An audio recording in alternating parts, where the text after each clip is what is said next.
Quokkas are literally the happiest animals on Earth, and they're only found on one tiny island in Australia.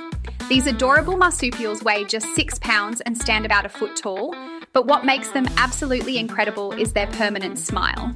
They live exclusively on Rottnest Island near Perth, have a lifespan of 10 years, and their conservation status is vulnerable with only 2,000 left. They're completely harmless to humans and actually approach people for selfies. The crazy part is they can survive without water for months by getting moisture from plants, and they're so friendly that taking selfies with quokkas became a worldwide trend, making them internet famous.